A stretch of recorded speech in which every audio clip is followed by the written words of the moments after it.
Well, first of all, Professor David, it was a pleasure to hear you.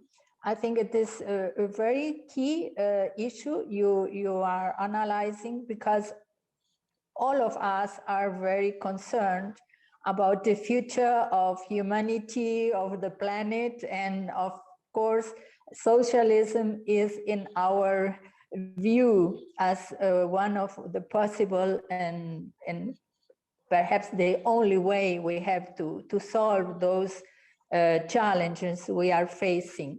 But from your speech, it is clear for us, I think, that many equations have to be addressed, many different ways of understanding the situation and the possibilities. I have read some articles of you, and one sentence you have written is very interesting in relation to capitalism. You had written that capitalism is a tenacious system, and which evolves various means to maintain its existence and defeat or absorb its adversaries. And I think that's a very, very strong affirmative way you have described capitalism, and very, very real, yeah. Because in some way, I understand from your analysis that capitalism had absorbed this minority which was at the head of the Communist Party in the Soviet Union. They were captured by the idea of course, of personal profit, no? But it's a capitalist key idea. Yeah. So one of the challenges we are facing in relation to that point is the present way mass media are dominating the way the world society, or part of, at least in the Western Hemisphere, realize and analyze society. I would like you to address this point in particular. And also one point that I think it is important, you mentioned that you didn't understand the Cold War as one of the determinate factors in the way the economy, the Soviet economy was developed. And you mentioned that there was no power from consumers to put the consumer goods as a priority. Don't you think that, of course, I agree that's important to analyze the power of each part of the society, but do you think that there were some external factors to also to determine the way the budget was disposed or used? First, that capitalism is a tenacious system, and indeed it is. It has survived many crises in its long history, and it has done this sometimes by repression and sometimes by reform. After World War II, when socialist parties were growing popularity around the world, and the capitalists really felt threatened, they went along with a significant reform of capitalism. And for some 25 years after World War II, in North America and Western Europe, there was a social democratic form of capitalism that was much better for workers than the previous, much harsher form. But then around 1980, it reverted after the threat had, they concluded the threat had passed. And that's a long story, but that's the welfare state was destroyed. Right, it was cut back. The socialist movement has not yet been able to surmount the mixture of tools available to capitalism, repression or reform and absorption that it wields, but that doesn't mean it will succeed indefinitely. Your comment that the Soviet leaders were captured by capitalism, which kind of merges with the is part of the international context. It was quite remarkable that many of the intellectuals in high levels in the Communist Party, including those who were descended from leaders of the 1917 revolution, became enamored of capitalism. My co-author, Fred Weir, married into the Soviet elite, and he found that his wife's friends, who were mostly, third generation children of the revolutionary founding generation, they didn't like socialism and they admired capitalism. So the point is, the world was still largely a capitalist world, and capitalism was around, and it has a strong ideology, and that the ideology of capitalism, the belief that free markets and private property are the only route to economic success, began to penetrate the Soviet intelligentsia. A good example was Yegor Gaidar, who had been, he was a Communist Party intellectual. His grandfather was a military leader during the revolution, during the Civil War, actually, an officer, and who later became a famous author of children's books.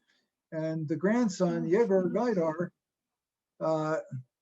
was on the editorial board of Communist, the theoretical journal of the Central Committee of the Communist Party. And he had been an advocate of perfecting central planning through use of linear programming, mathematical techniques. And then in 1989, he suddenly shifted to, after reading Milton Friedman and other Western free market theorists, to believing in free markets and private property. These intellectuals, they knew there were some problems with Soviet planning, and they grabbed onto the idea that the solution was capitalism. So being within the capitalist world definitely played a role in the demise, but the process was internal. I mean, Gaidar wasn't being paid by the CIA or anything like that. This occurred among many of these people. The granddaughter of Leonid Brezhnev became a businesswoman. The grandson of Mikhail Suslov, the chief ideologist of the Soviet Party in the 1950s, became a capitalist. I mean, it was remarkable, the widespread transformation of many members of that leadership. The mass media, what about the mass media? The mass media are very powerful in contemporary society, but what tends to happen in times of crisis, when a system comes under threat, there tend to be alternative forms of media that show up. And in the case of the last few years of the Soviet Union, the mass media became divided through a complex process. Many of the mass media became pro-capitalist, others veered toward nationalism, others supported reform socialism. So there was a struggle within the mass media, but actually the most influential ones were taken over by pro-capitalists. They were all still public or Communist Party property, but they were controlled by the journalists and TV people. And I think in the capitalist world, it's true that the mass media in the capitalist world the dominant ones are capitalist enterprises that strongly support capitalism. But in times when there's growing opposition to capitalism, people can create alternative media that can compete with the capitalist media. And people are do not entirely have their ideas formed by the mass media. They also are influenced by their direct experiences. And people experience, working people experience the exploitation of capitalism. And that is always been the foundation of the growth of socialist movements. And then the Cold War, the other point you raised, the Cold War, if viewed, I mean, as I mentioned, the international context of a powerful capitalist system played a role as an external factor affecting a primarily internally driven process, in my view. But it does not seem that Soviet military spending was a significant factor in the problems that led to the Soviet demise, because I'll repeat what I said, in the 1950s, the Soviet military spending was about the same, actually slightly larger relative to the size of the Soviet economy, yet the Soviet economy was growing very rapidly in the 1950s, about 7 or 8% a year by Western estimates. And even in the 1980s, when, by the way, the Soviet Union did not try to match the US military buildup, consumption per household in the Soviet Union kept going up through the 80s until 1990. So it's true that it could have, so the Soviet consumer welfare could have increased faster had there not been the burden of national defense. It's interesting that in a capitalist economy, military spending actually tends to promote economic growth because of the way capitalism works. But in a planned economy, military spending is simply a cost that has to be borne. It doesn't contribute anything to economic growth unless there are some technological spin-offs. But despite the national defense spending, Soviet consumption kept increasing, so it just doesn't seem to me to be a factor in the Soviet demise. Some in the US, actually, it's interesting, some conservatives have bragged about how we destroyed the communist threat by our military buildup, but I don't think it is supported by the evidence myself. Although they can say that our capitalist ideologists played a role in undermining socialism. Yeah. Thank you. Thank you, Professor. I think we have some questions from the audience with Jade. Dear Jade, could you please put the questions? Thank you. Yes. Now we have 3 questions, and I will read it out now. Professor KOTZ, before 1985, one important reform in USSR was in 1965. At the end of the 1970s, the Soviet economy and society lost the dynamics of the 1950s. How do you see the role of this reform? And beneath BREEZHNEV rush era for this crisis of central planning.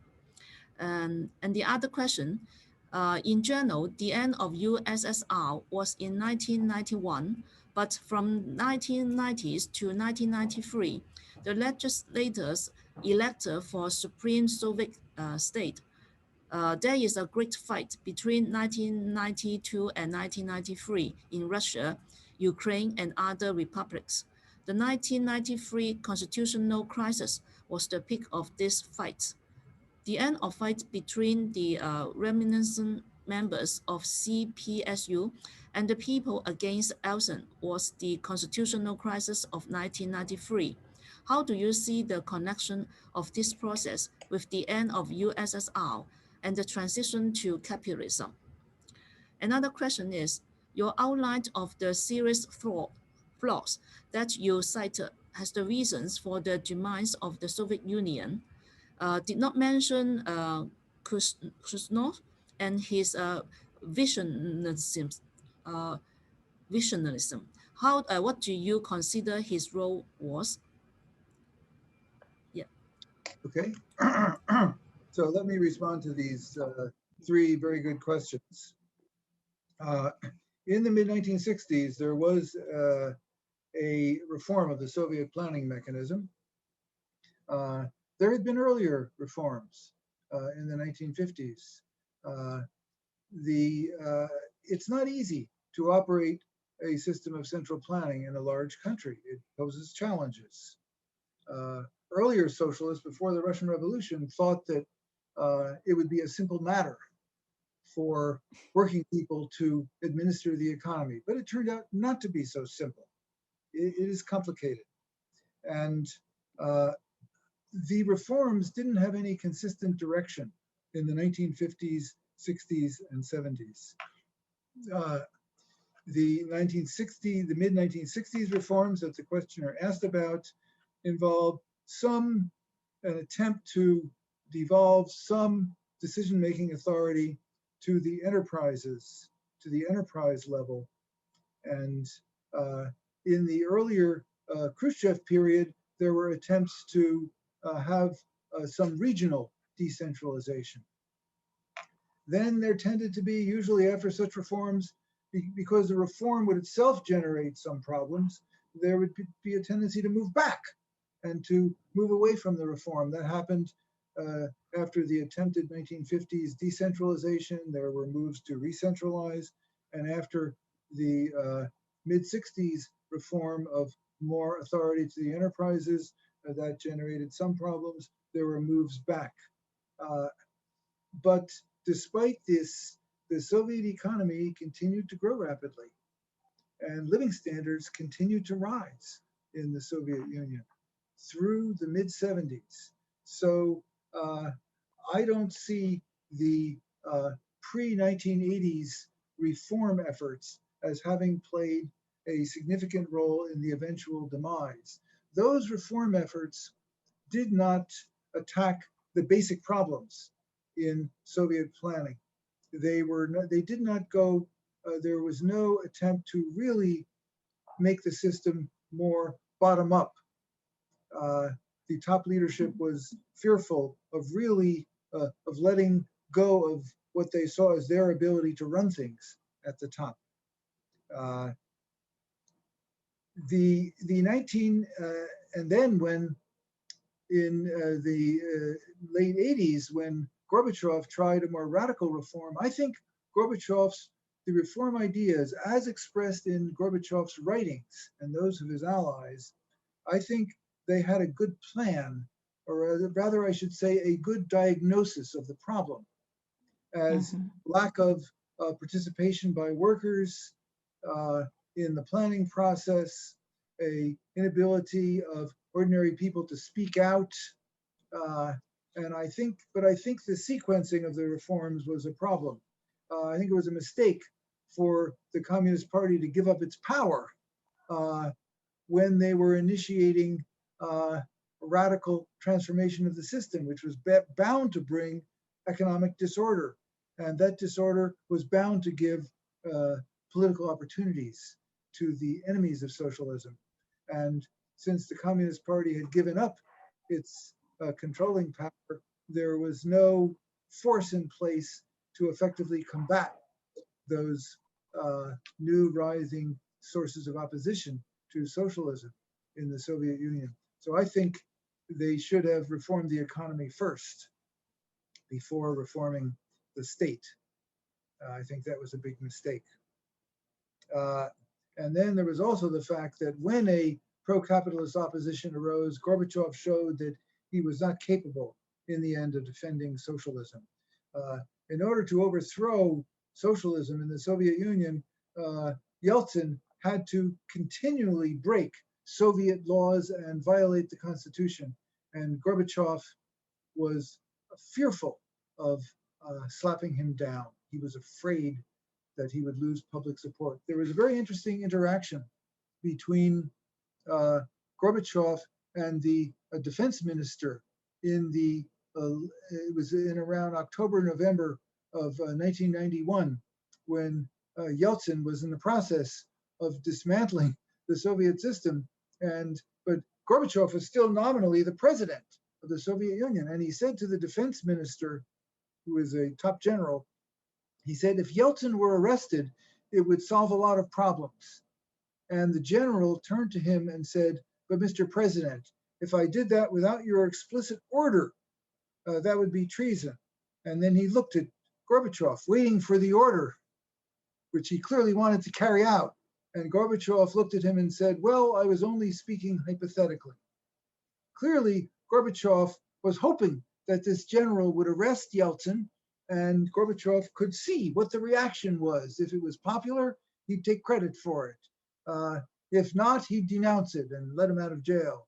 Gorbachev did not have it's as if he didn't understand what was at stake in this struggle, and he was defeated as a result of that. But a struggle continued after 1991. In the Russian Republic, a new parliament had been elected. This is the second question about the 1993 battle in the Russian Republic. I'm not as familiar with the case in Ukraine, so I'll respond about the Russian Federation, which emerged as a separate state in 1992. The Russian Republic had a parliament. Technically, it was called the Congress of People's Deputies, which was had ultimate sovereignty, and it had been elected in 1990 in a free and fair election. And in 1991, Yeltsin had been elected as president by popular vote in the Russian Republic. He never mentioned his plan to bring capitalism. He just played on ethnic Russian nationalism and a sense of grievance that Russians had about being taken advantage of by other nationalities, and called for faster reform to improve people's conditions, but never said really what he was going to do. So Yeltsin was the president of the of the now independent Russian Federation in 1992, but the parliament had the power to put him out of office. They had the power to throw him out. And in 1993, what happened was the parliament, which about 1/3 of the deputies were communists, 1/3 were centrists, a group that was increasingly unhappy with the very destructive form of capitalism that had emerged in post-Soviet Russia. And the other third were a mixture of other groups, some of them neoliberals, we would call them. The transition strategy in post-Soviet Russia was strictly followed neoliberalism, rapid marketization, privatization, and it was a disaster. Russian GDP fell by 50%, an 8-year-long depression. It was a total disaster. And that pushed the centrists into opposition to Yeltsin. So about 2/3 of the Russian parliament went into opposition to Yeltsin. And when it was clear that they were going to vote to impeach him, to throw him out of office, Yeltsin sent tanks to dismantle the Soviet parliament. It was ironic. The New York Times at that time of that event in September of 1993 referred to the sending of tanks to dismantle the freely elected parliament as a final win for democracy in Russia. And they called the parliament the Soviet-era parliament, even though it was the same parliament that had first chosen Yeltsin as the leader of the parliament. It was pure propaganda. What the powers that be in the US cared about was securing the transition to capitalism and the neoliberal strategy. In my view, if the parliament had prevailed over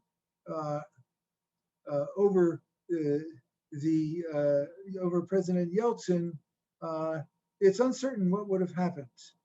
It is possible that post-Soviet Russia would have returned to a socialist path, or it may simply have shifted to a more statist transition to capitalism. You know, there was another close call for Yeltsin when the Russian financial crisis occurred in 1998. It was such a disaster. The financial sector collapsed in post-Soviet Russia, and Yeltsin was negotiating. And at that time, the Communist Party and its allies were, by that time, they had most of the parliament. In 1993, they were only about a third, but by 1998, they and their allies held the majority of the seats in the Russian parliament. And there was a negotiation for Yeltsin to resign with a promise of immunity from prosecution. And the communists had a program of first an anti-crisis program, similar to the US New Deal, to revive the economy, followed by a return toward building a democratic form of socialism based on public ownership and economic planning. But the Communist Party leadership was as cautious as Gorbachev had been, and they instead allowed Yeltsin to remain as president and accepted a centrist as the new prime minister. And 6 months later, Yeltsin recovered, fired his prime minister, and was able to continue dominating the Russian Republic. The constitution that was created, the questioner mentioned the constitutional crisis. The constitution that was imposed on Russia in 1993 after the parliament was dismantled was a marvel. It's unlike any other constitution in the world. So after 1993, the Russian constitution created a presidential republic in which all power was essentially vested in the president's office rather than in the parliament. And after 1993, the official constitution, which was only adopted by fixing the vote, by the way, in I believe it was December of 1993, the new constitution held that henceforth, if the parliament voted no confidence in the president twice, the result would be the parliament would be disbanded and there'd be new parliamentary elections instead of the president having to leave office. It was a joke of a parliament. It was like an advisor. It was even called the Duma, named after the Tsarist era advisory body of the pre-revolutionary period. Then Khrushchev's, but there was seemed to be a possibility of a return to the socialist path in 1998, but it did not materialize. Then the question about Khrushchev's revisionism. That's a complex question. Khrushchev in the early 1950s denounced Stalin's errors, as they're called, and I think that he was right about the mass execution of most of the leaders of the Russian Revolution, who I don't believe had been traitors to the revolution, and I think that was a real problem for Soviet socialism. And of course, then there was a split with the Chinese Communist Party leadership. But in my view, there were some positives and negatives of Khrushchev's rule. I think he was a dedicated communist, but he was unable to resolve the problems of the Soviet system. I think it was right to enter negotiations at that time with the US over trying to prevent a nuclear war, which was a real threat in that period. So I don't see Khrushchev's politics as having itself played any role that I could see in the later demise of the Soviet system. Okay, perhaps are there more questions? Yes, we have two more questions from the Chinese audience. First, was the war in Afghanistan a factor in the demise of the USSR in terms of the drain on resources, or did it show difference in the leadership? Question two, could you give an account of the privatization process in the 1990s and what has been done since then to contain this process? Okay, two more good questions. The Afghan War. First of all, some background about the Afghan War is helpful. In the first country to recognize the new Soviet Republic was Afghanistan. The Afghan monarch at that time was trying to keep Britain from controlling Afghanistan. And when the revolution happened, the Afghan monarch saw the new Soviet government as a potential ally. And the Afghan monarch gave a speech praising the Soviet government. Lenin got a little carried away and issued very strong praise for the Afghan monarch, who was actually a medieval ruler, a very harsh ruler.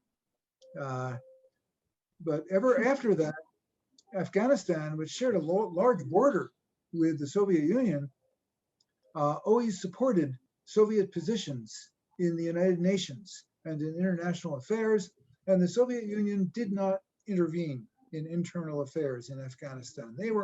Soviet leadership was happy that this big stretch of border was with a government that didn't pose any problem for them.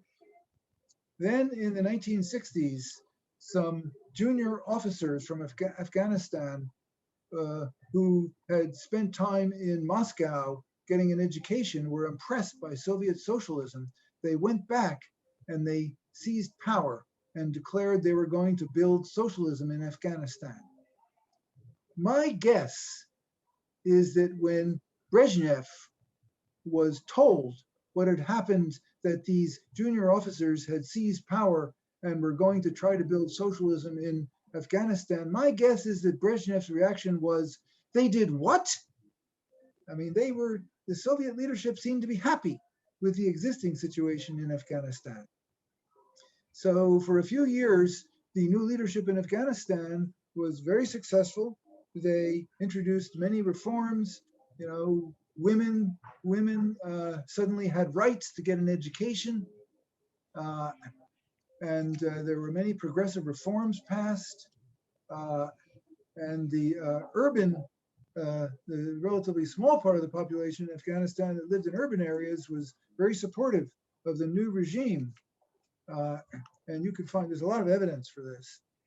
But in the countryside, the mullahs, the local Muslim preachers, were outraged by the education of women, and a resistance developed to the new regime. And at that point, as US government officials later admitted, the US decided to finance and organize a guerrilla movement against the Afghan government.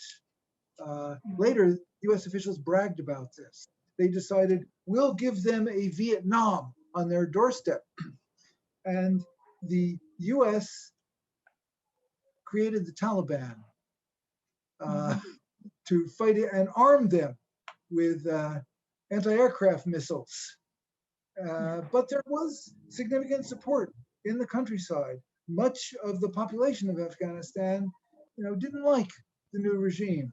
And with US support, the regime became increasingly embattled. Eventually, the Soviet Union worried about the collapse of the Afghan regime and the coming to power of a regime on their border that would be allied with the US, which they did not want. They began to intervene. They threw out one Afghan leader and installed another. It did absorb some resources. It was probably not as big a war as the Vietnam War was for the US, but it did absorb significant resources. It's very hard to defeat a guerrilla war that has significant support in the countryside. And that did create dissatisfaction as Soviet soldiers came back and saw that they were fighting against a popular resistance.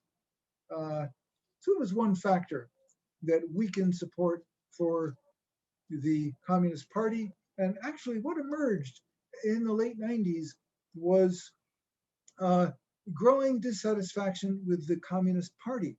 What the public opinion surveys showed was that ordinary people remained just as supportive of, well, there hadn't been earlier polling, so I can't say that, but they showed overwhelming support for socialism and for its values, for full employment, for a guaranteed job, hostility to private companies, private enterprise, hostility to privatization. But at the same time, they didn't like the Communist Party. So those two things showed up.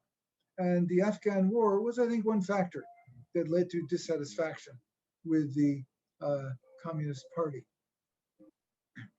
But the main force driving the demise, I think, was the factors that I spoke about. Then a question about the privatization process in the 1990s. This took various forms. There were various components of the neoliberal strategy for transition from a system that had been based entirely on public enterprise and economic planning to one based on private enterprise and relatively free markets. They freed prices immediately in January of 1992, almost all prices. And it produced a hyperinflation. It was a really bad way to approach this. When China marketized, they did it much more cautiously and effectively. So the first thing that happened was marketization that produced a multiplied increase in prices. People's pensions were inflated, went to zero basically. In 1992, you'd see veterans of World War II, the officers who had defeated the Nazis, begging in the Soviet metro system because their pensions had become worthless. It was very painful. Privatization was more complicated. And at first, what happened was informal privatization. Enterprise directors simply took over ownership of their enterprises and no one stopped them. De facto privatization.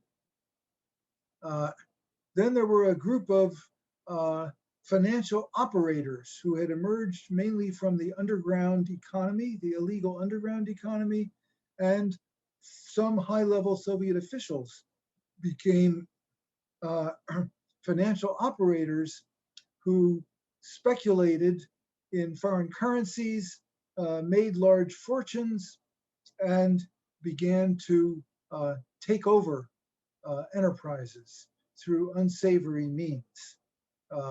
They allied with criminal gangs, and major Soviet enterprises were taken over by some of these operators, such as Boris Berezovsky. He was the most famous of them. Mikhail Khodorkovsky was another. In one case, a Soviet enterprise, a very successful machine building enterprise in a Mid-Eastern, I should say, Soviet Russian city, continued to be run by its directors who tried to keep it going and keep its workers' salaries paid, was approached by a representative of one of these.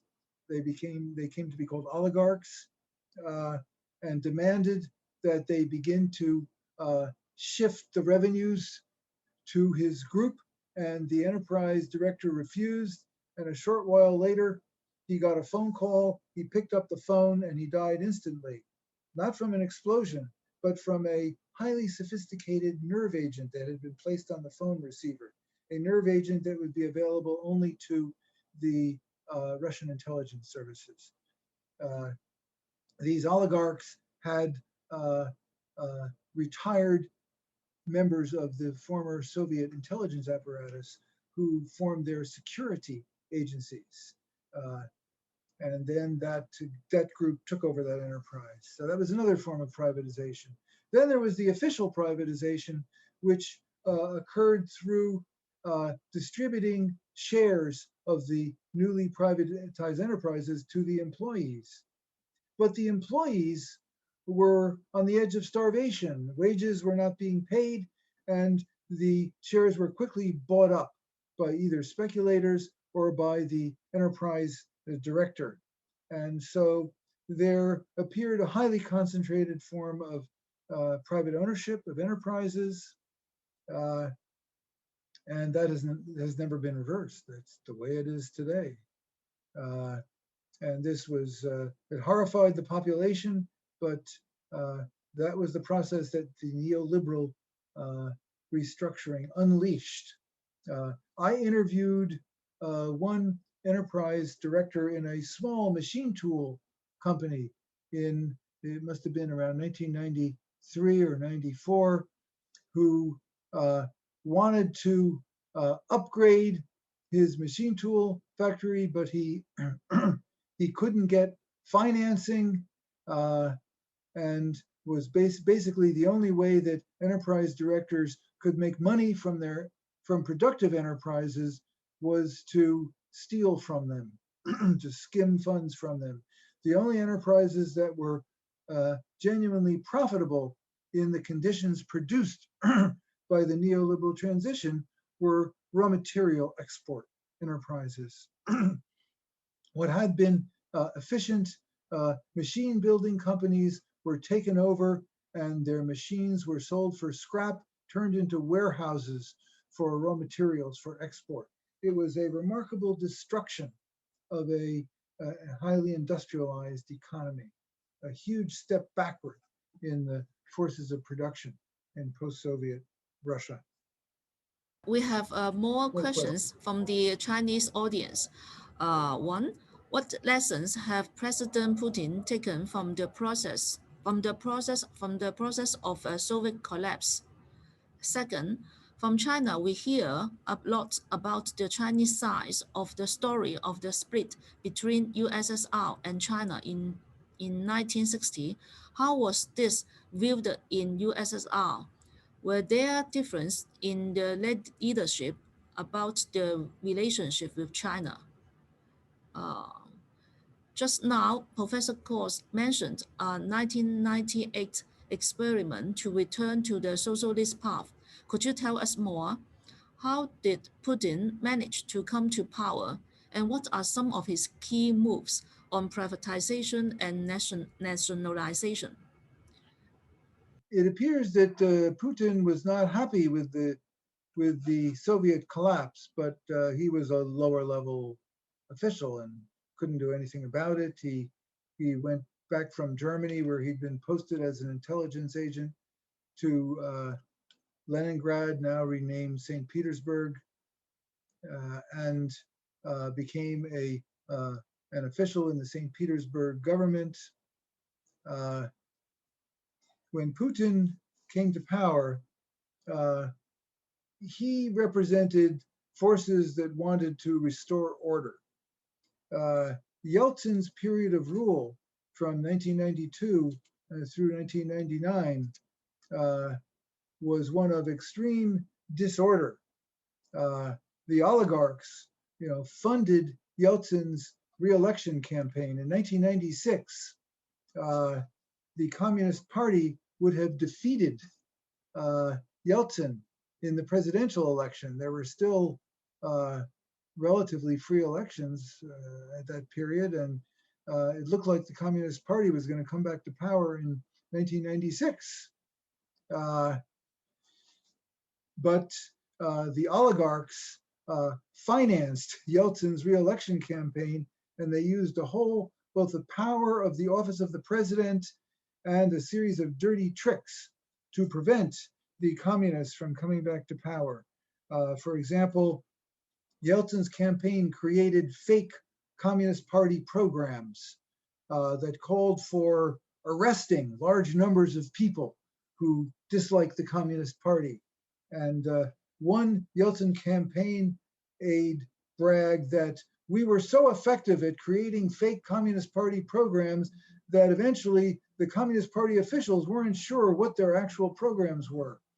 The Yeltsin campaign disrupted Communist Party events. They would circulate false information that the event had been canceled. The mass media, controlled by President Yeltsin, denied access to the Communist Party candidate. Then at the end, that was not enough. They had to miscount the vote. It's clear, knowledgeable experts agree that the Communist Party candidate narrowly defeated, Gennady Zyuganov narrowly defeated Yeltsin in the runoff election, but the votes were miscounted. It was easy to see, that there was a miscount. In the first round of the election, there was a first round with multiple candidates, and then the top two vote getters had a second round in 1996, in June 1996. And I was actually in Moscow at that time and was in the election central and watched the returns coming in. And in the first round, there were regions that voted solidly for the communists that in the second round were shown to have voted for Yeltsin. Implausible. So election chicanery kept Yeltsin in power, but Yeltsin let the oligarchs do whatever they wanted to enrich themselves, and it just produced continuing disorder and disaster. When Putin came to power, he was determined to reestablish order, and he did. He clipped the power of the oligarchs and stopped them from freely engaging in war. In the 90s, there were battles on Moscow streets for control of neighborhoods, armed struggles. That was ended by Putin, and the Russian economy began to recover. But the neoliberal economic strategy never changed. There has never been, under Putin, an attempt to actually implement a strategy of reindustrializing Russia, which is the only path to economic prosperity in post-Soviet Russia. There's been talk, but the power of the raw materials sector is so great, and most of the new Russian elite derives their privileges directly or indirectly from the raw materials sector, and they don't want to have Russian raw materials used to redevelop industry. They're happy with the current export model, which is a disaster for the Russian people. Russia has been turned into a giant-sized version of Kuwait, with 150 million people. And the raw materials export generates a lot of revenue, but it doesn't generate a place for most of the Russian population. It's a disastrous system. The split with China, I will have to plead ignorance on this. I have never studied the Soviet Communist Party position at the time of the split with China. So I don't know what divisions there might have been. I do think there were some problems with Khrushchev's position, and I think there were some problems with the Chinese leadership's position at that time. I think Khrushchev was right to engage in arms control negotiations, but I think there was a tendency in Khrushchev's position to downplay the need for world revolution to overthrow capitalism. And later, I think that was a major problem with Gorbachev's attempt to reform Soviet socialism. Gorbachev spoke of universal values. I think that was a mistake. There were capitalist values and there were socialist values, and they're different. So it's one thing to negotiate with the capitalist countries, something that China eventually started doing, of course. China ended up negotiating with the US. I think that was the right thing to do, but to not give up the Marxist understanding of the ultimate conflict between socialism and capitalism, which hopefully will not take the form of a military conflict. The 1998 events, this was a remarkable development. In 1998, the contradictions of post-Soviet Russian economic development finally matured, and the financial sector that had been riding high, attracting large amounts of global capital into the Russian financial market, it suddenly collapsed. It was a house of cards with this prosperous financial sector and on top of a declining real economy. And the economy collapsed. At that time, my co-author, Fred Weir, was a friend of the chief pilot from one of the biggest oligarchs in post-Soviet Russia. And Fred learned that when the financial crisis struck, the oligarch instructed his pilot to go to the airport and get his airplane ready. He was ready to flee. The oligarchs were ready to flee. They'd stashed some of their stolen wealth abroad, and Yeltsin was negotiating to resign. But the Communist Party didn't force him to resign. They could have.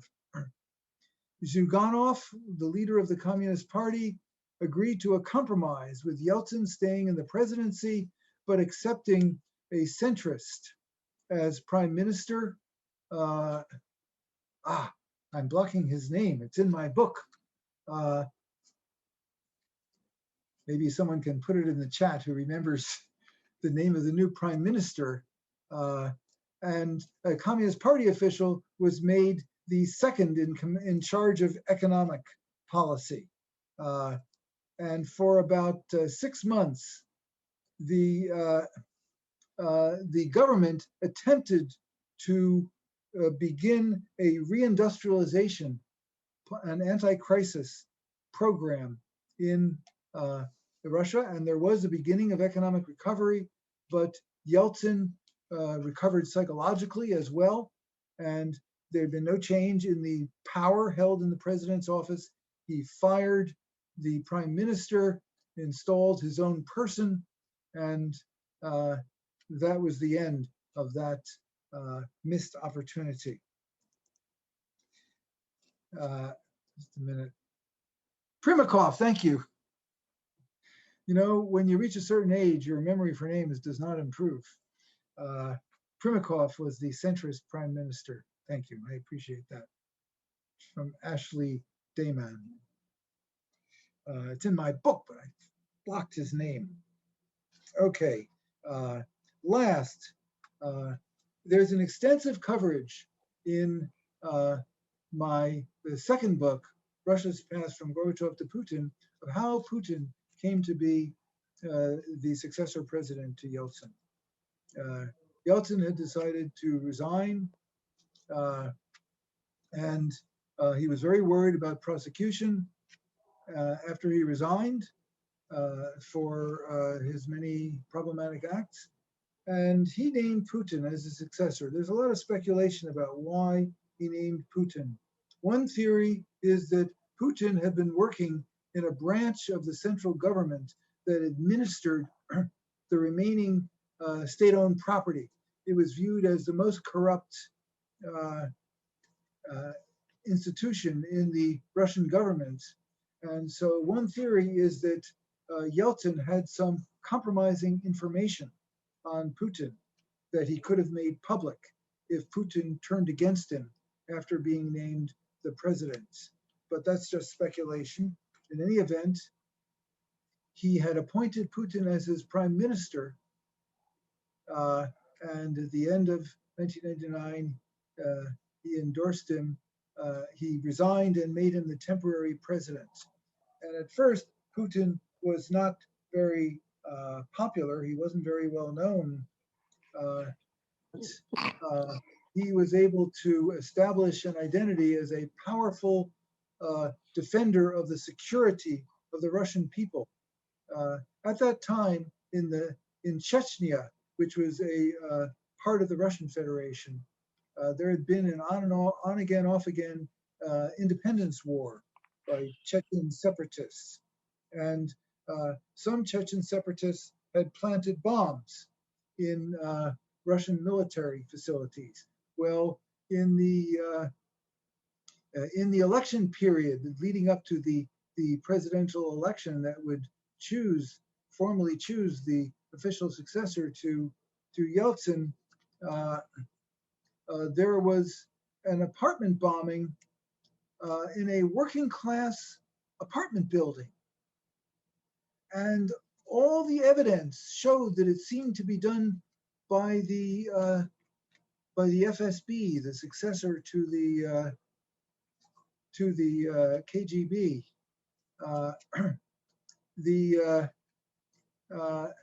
After the bomb went off that killed a lot of working class people, actually before the bomb went off, a resident had seen some chemicals in the basement, and then after the bomb went off, a chemist who lived in the building found a chemical residue that he wanted to have tested. He sent away to have tested. Then the FSB sent a representative to the building and instructed the residents not to say anything about the bombing, promised major renovations to improve the conditions in the building, and seized control of that chemical residue that had been found after the bombing, and it was all hushed up. And a series of government officials, of parliamentary officials who thought the FSB had done this and were saying so publicly, mysteriously died in the following months. Meanwhile, Putin took on the mantle of I will come down hard on these Chechen criminals. I will find them even in the outhouse, but he used a cruder expression for that. And they launched a military campaign against Chechnya, and that greatly increased the popularity of Putin, and he was able to win the presidential election. So that's how Putin came to power. I want to see if I've fully... Putin never moved to reverse any privatizations. He has not moved to, I mean, he increased the central government's political and security power. He basically abolished the elements of democracy that had been present in post-Soviet Russia, and it became a fully authoritarian regime in which elections were fixed. The regional governors were shifted from being elected to being, I don't know why just a minute, let me just deal with, I'm having a problem with the chat. Let me cancel it. Well, it's still showing up, I don't know why. In my Chinese screen, the chat is showing up. So there's a strong central government. Unlike Yeltsin, who wanted to work closely with US imperialism, Putin has resisted the US in certain questions in the world, which I think has been a positive factor. But in his internal policy, there's been no shift to a more progressive internal policy, as far as I can see. I have Professor David, two questions. I hope we have time, at least for brief answers. One is— Yes, we have time, yeah. Okay, thank you, Jade. One of the question is about an article you have written with a comparative analysis of the development of the newly policy in China and these events we are analyzing in the former Soviet Union. So I would like you to ask to summarize analysis of this comparative analysis of these two very important processes, in particular because of the importance of China in the present geopolitical scenario. That's the first one. The second one is related to the socialist possible future. Do you think that the Soviet experience is signalizing, is showing that the idea of a very specific socialist experience in one country is unaffordable, is not sustainable? Shall we rethink about this key question on socialism? Well, the comparison of the transition to capitalism in the post-Soviet Russia versus the transition, the reform and opening in China is it's a big topic. So very briefly, the same Western advisors who urged the neoliberal transition in Moscow gave the same advice to Deng Xiaoping in China in 1978. Milton Friedman visited Beijing and informed Deng Xiaoping that the only way to reform China's economy was to rapidly privatize and marketize. But Deng Xiaoping thanked the Western advisors for their wise advice and proceeded to ignore it, and instead developed a quite different policy approach that involved first gradually increasing the role of the market in the Chinese economy without doing anything to the state-owned enterprises. Instead allowed state-owned enterprises, after they'd fulfilled their quotas, to sell any excess in free markets. And they gradually loosened price regulations, very gradually in a series of steps. It wasn't easy. There were some inflation problems that showed up at some points in the 1980s. And the new development in the way of property form was not private enterprise, but township and village enterprises, a new form of enterprise that was owned by townships and villages. That's a form of public property that were outside the plan. I visited one of them in the mid-1980s. And this policy produced the beginning of very rapid growth, 8 or 9% a year in China. And so there was no transition recession. The powers that be in the West refused to believe that this could work. They were sure that the neoliberal transition strategy of immediate privatization and marketization was the only path. So the World Bank published a study. This was in the, I forget the year of this study. I think it was around 2001. They published a study of all the transition economies that had been moving away from central planning and toward market. So they included China, as well as the 15 former republics of the Soviet Union and the Eastern European countries. And they produced all these colorful graphs. And for all the places that had followed the IMF World Bank neoliberal transition strategy of immediate privatization and marketization, the graphs all went down, down, down, down, down.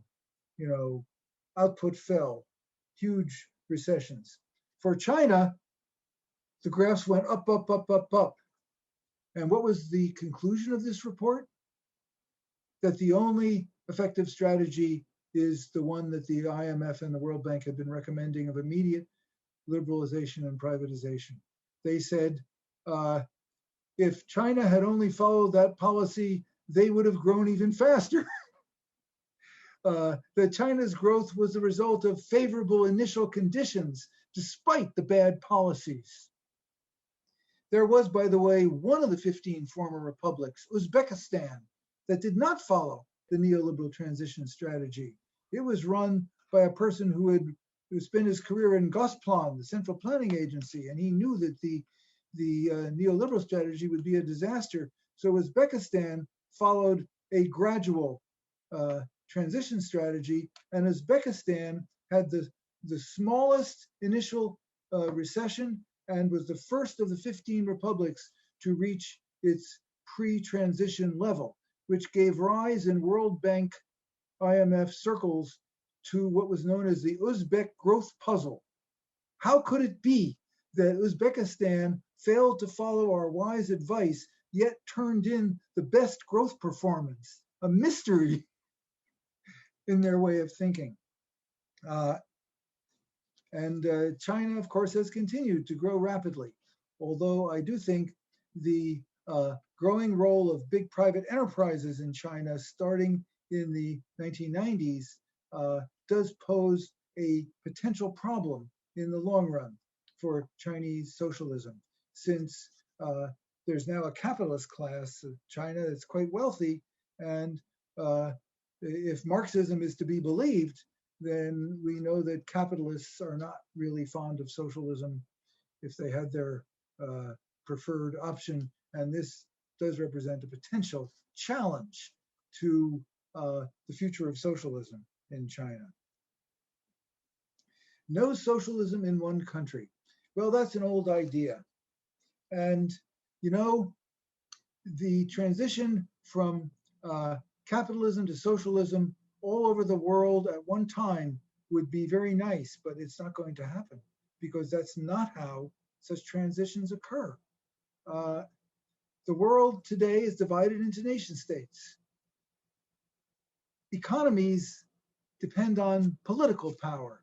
Capitalism is not just an economic system, it's a political system of support for private ownership rights and a certain kind of market relationship, including the right to exploit workers. And a transition from capitalism to socialism can only occur within states. So if there can't be socialism in one country, there can't be socialism. But I believe there can be socialism in one country. There was in one country for 70 years, and in the Soviet Union, and it has existed for many years in other countries. Socialism will arise in the future in individual countries. It cannot be imposed by conquest. That doesn't work. And eventually, I believe socialism will come to be the predominant system in the world, because I believe that it represents the only solution for a decent life for the majority. And I think the majority will eventually be able to organize to bring about the system that will meet their needs over the long run. But it will show up in individual countries first. And I'm hoping that the United States can be one in the early next period of transition to socialism. It's interesting that public opinion surveys in the US recently have shown that a majority of young people under age 30 have a favorable view of socialism and an unfavorable view of capitalism. So I think this is hopeful for the future of socialism in my country and for the world. If the US became socialist, that would greatly weaken capitalism all around the world, since the US is, of course, the dominant capitalist and imperialist power in the world. So it would, thank you very much. It would be, oh, Professor, it would be enough for the United States not to be imperialist. That should be a great step, at least from my personal point of view. I quite agree, but the biggest, most powerful capitalist country, in my view, will not stop being imperialist as long as it is capitalist, unfortunately. Oh yeah, yeah, it's true. It's true. So it's we oppose American imperialism, but we know it can't be finally eliminated until we have socialism. Until a socialist, yeah, I agree completely. So and we're seeing this right excellent. now.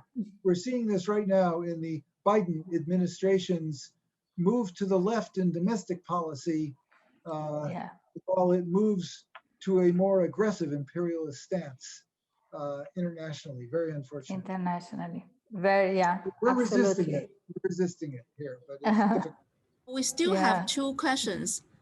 One from Ashley. What was the role of U.S. advisors in the dismantling of the USSR? Another one, Professor KOTZ mentioned that the Soviet working class did not have any power. Under what conditions could the working class go on to the stage of history? Well, U.S. advisors did play a secondary role. But as we see, U.S. advisors were unable to have that effect in China. They were effective in the Soviet Union because the soil was fertile for hearing it. You know, I interviewed a man named John Foglizo, who is the head of the UN mission to post-Soviet Russia. Excuse me, of the IMF mission to post-Soviet Russia. And he described to me the discussions between the IMF economists and the chief officials of the economic policy officials of the Russian Federation. And he told me it was a meeting of minds that the IMF did not have to persuade the prime minister, who at the time was Yegor Gaidar, that Gaidar was fully on board with the IMF neoliberal program. But in the late 80s, Yeltsin did make 2 trips to US.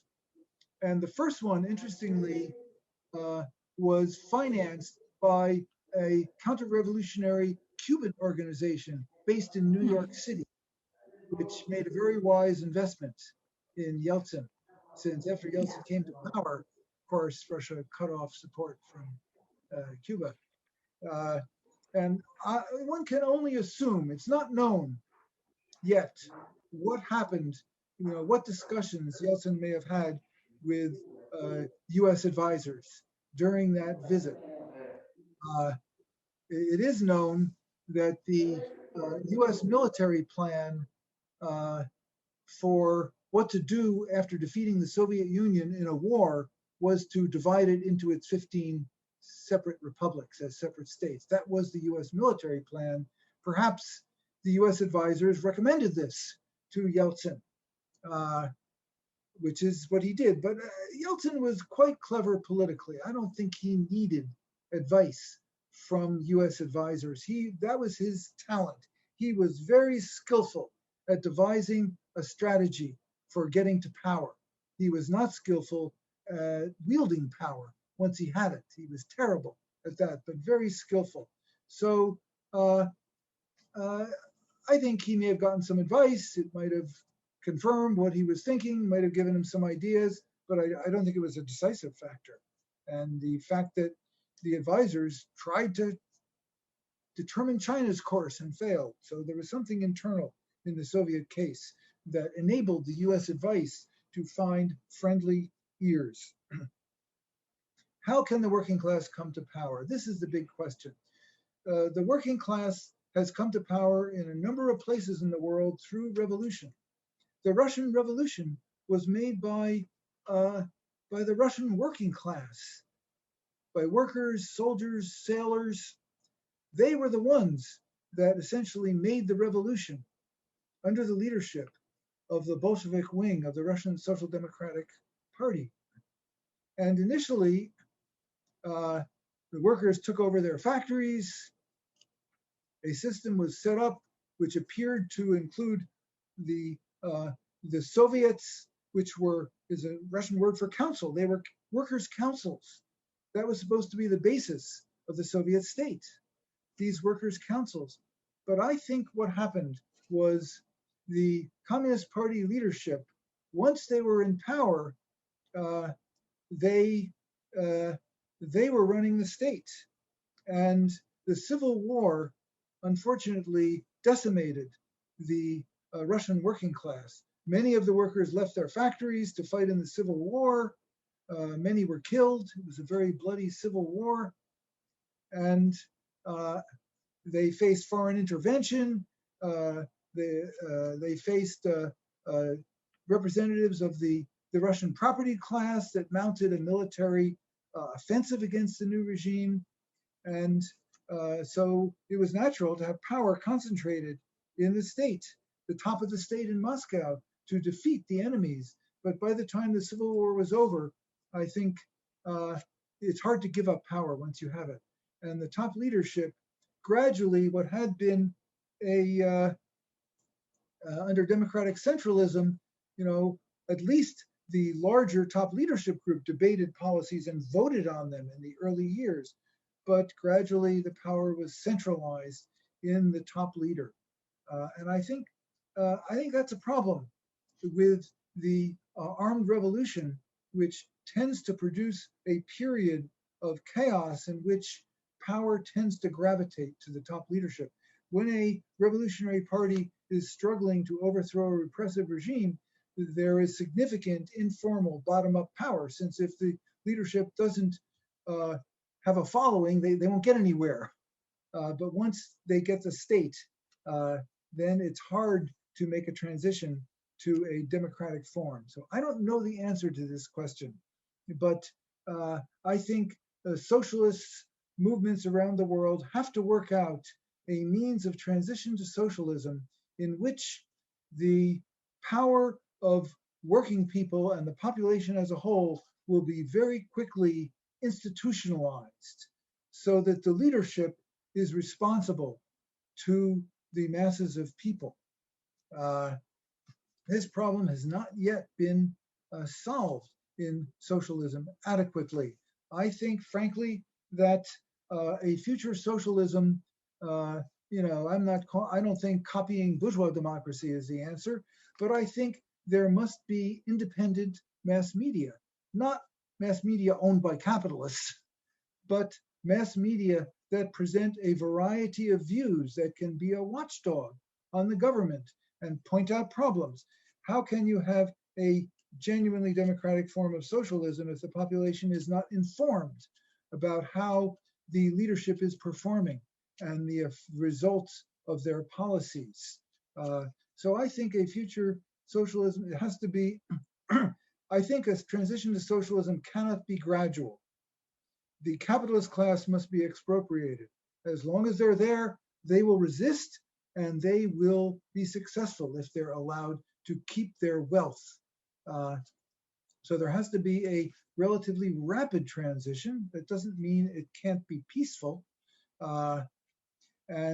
Once the capitalist class no longer exists and the previous capitalists have to actually get jobs instead of living off their wealth, then there's a need to institutionalize the power of ordinary people as rapidly as possible to create a system of a diverse media. And that, I think, is the path. But it hasn't happened yet. But things that haven't happened yet do happen in history. And I believe we will work out a method to do this. And I hope sooner rather than later. Yeah. We have the last question. We promise. One more last question. Yeah, okay. Professor KOTZ, how did you become a socialist or a communist? The last one. Okay. Well, I'll speak partly for myself and partly for my generation. I completed secondary school in 1961, and I graduated from college in 1965. And then was in graduate school in the late 1960s. Personally, I was influenced by my parents, who were socialist activists in the 1930s during the Great Depression. And I learned from my parents that socialism was the answer to the problems of capitalism. But those were just ideas. They weren't very real to me as I was growing up. But I became involved in protest activities. In high school, I became involved in protesting nuclear bomb testing and support for nuclear disarmament. I became involved in support for an end to the racial caste system in the US. In college, I participated in the Mississippi Freedom Summer, which was a project aiming to overthrow racial segregation in Mississippi, the heart of the segregationist system in the US. And these experiences radicalized me. I began to see the potential power of a popular movement in changing history. I became involved in the anti-Vietnam War movement with the effort to get the US military out of Vietnam and in support of the liberation movement in Vietnam. And the Vietnamese independence movement was led by Marxists and communists, and that influenced me. I observed the Cuban Revolution and was very impressed by it and visited there in 1968 as a graduate student and was very impressed by what I saw. So many people of my generation, disturbed by the problems of racial oppression, imperialism, we tried to understand, why is our government killing all those people in Vietnam to keep control of it? And as we strive to understand it, we read Lenin's Imperialism, and I was led to Marxism through anti-imperialist activism, and eventually to the view that socialism really is the only way to build a world that will not have these problems of exploitation of labor, the fundamental of the system, and racial inequality and war and imperialism. And then I became a professor. I actually spent several years organizing workers in Oakland, California, and then finished graduate school and became an economics professor. And as an economics professor at the University of Massachusetts Amherst, I was invited to teach a course in Marxist economics. And that fully completed my personal transition to becoming a Marxist. I confronted the labor theory of value and concluded that it was the best theory for understanding capitalism and the exploitation of capitalism. So that's a combination of the story of my personal story and my generation. By the late 60s, young people in the US were revolutionaries. Surveys showed that a majority of college students in the US viewed as their favorite figures Che Guevara and Ho Chi Minh. It was a really, if the whole US population had had the consciousness of college students in that period, it would have been a revolutionary situation in the US, but it was not, because the working class had not reached that stage. So I work for the period when the working class will decide that their problems will never be solved under capitalism. We